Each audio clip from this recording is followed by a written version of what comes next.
Jake had never been on a blind date before, but his best friend insisted it was fate. "She's perfect for you," Matt had said. "Just don't mess it up." So there Jake was, nervously sitting at a cozy Italian restaurant, checking his watch every few seconds. Just as he considered sneaking out, the doors swung open, and in walked the most stunning woman he had ever seen. "Jake?" she asked, flashing a dazzling smile. Yeah. That's me," he stammered, standing up so fast he knocked over his water glass. She giggled. "I'm Rose. Nice to meet you." Then, Jake noticed something unexpected. Perched on her shoulder was a tiny green lizard. "This is Mr. Pickles," she said, stroking the reptile's head. "I hope you don't mind. He hates being alone." Jake blinked. "Oh. Sure. Why not?" Rose beamed, completely unaware of Jake's internal panic. The date started well, until she ordered a separate tiny plate of lettuce for Mr. Pickles. Jake tried his best to focus, nodding through her enthusiastic stories about her lizard's quirky habits. He was just about to convince himself this was normal when disaster struck. His fork slipped, launching a meatball straight at Mr. Pickles. Time seemed to slow. Mr. Pickles leaped like a tiny green ninja. Rose gasped. And in a desperate attempt to save the situation, Jake lunged forward, only to knock over his glass of wine, sending it spilling across the table. The waiter slipped. The couple at the next table shrieked. And Mr. Pickles? He landed with a soft plop right in Jake's spaghetti.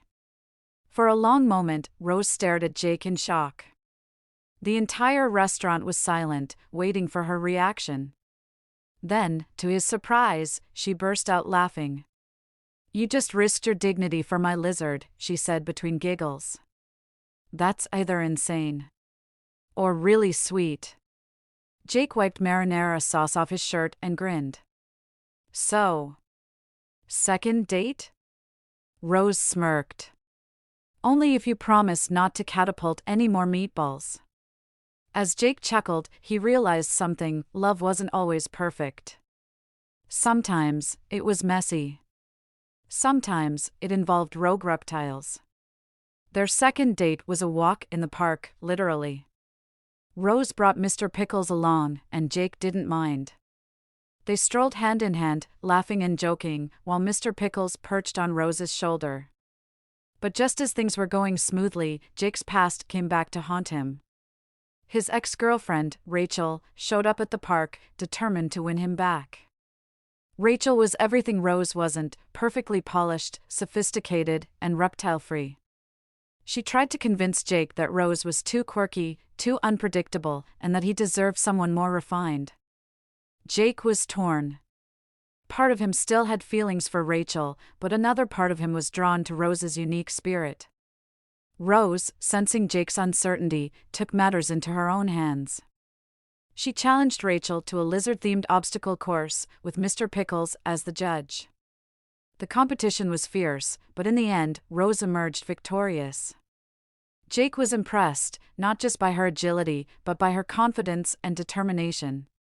As they walked away from the park, hand in hand, Jake realized that he had made his choice. He wanted Rose, quirks and all. "I'm sorry about Rachel," Jake said, squeezing Rose's hand. "I didn't mean to hurt you." Rose smiled, her eyes sparkling. "You didn't hurt me, Jake. You just made me realize how much I want to be with you."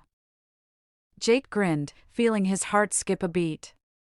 "I want to be with you too, Rose. Mr. Pickles and all." Rose laughed, leaning in for a kiss. "I wouldn't have it any other way."